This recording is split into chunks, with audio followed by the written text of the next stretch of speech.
Unnao rape case 2017 का एक बेहद संवेदनशील और राष्ट्रीय स्तर पर सुर्खियों में आया अपराध मामला है। इसमें पूर्व बीजेपी विधायक कुलदीप सिंह सेंगर पर एक नाबालिग लड़की के साथ बलात्कार, अगवा और धमकी के गंभीर आरोप लगे थे। कोर्ट ने 2019 में उन्हें दोषी ठहराया और आजीवन कारावास की सजा सुनाई थी। सजा के अलावा उन्हें पीड़िता के पिता की न्यायिक हिरासत में मौत मामले में भी अलग से 10 साल की सजा मिली थी। हाल ही में दिल्ली हाई कोर्ट ने एक फैसले में कुलदीप सेंगर की आजीवन सजा को निलंबित कर दिया। उनकी सजा के दौरान जमानत बेल दे दी, यह कहकर कि उन्होंने सजा के 7 साल से ज्यादा समय काट लिया है। साथ ही कुछ शर्तें जैसे 15 लाख का पर्सनल बॉन्ड, पीड़िता से दूरी, दिल्ली में रहना आदि रखी। यह निर्णय आते ही गहन विवाद और विरोध शुरू हो गया। कई वर्गों ने इसे अनुचित और पीड़िता के अधिकारों के विरुद्ध बताया। इस हाई कोर्ट के फैसले के खिलाफ सीबीआई ने तुरंत सुप्रीम कोर्ट में याचिका दायर की और कहा कि हाई कोर्ट ने गलत तरीके से अपराध की गंभीरता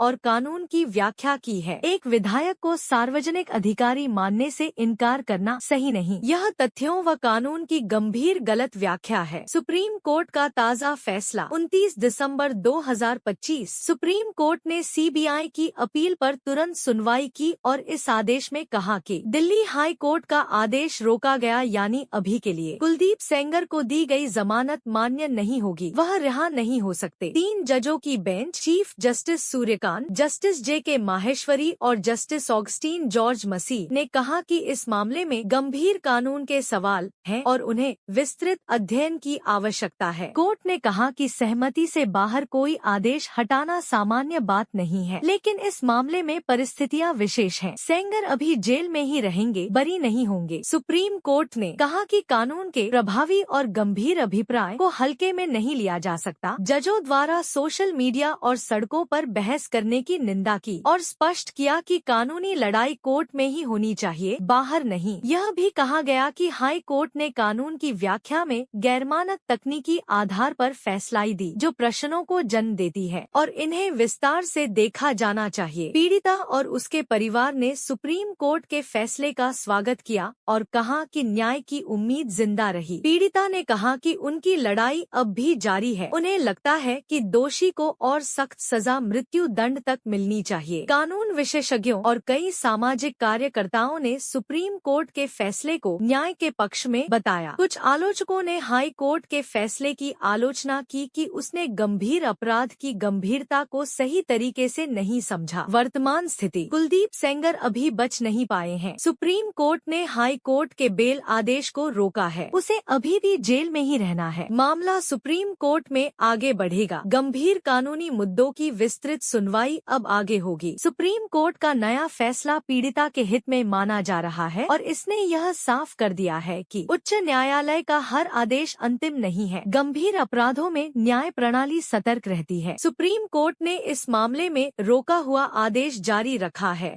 और आगे विस्तृत सुनवाई के लिए मामला सूचीबद्ध होगा।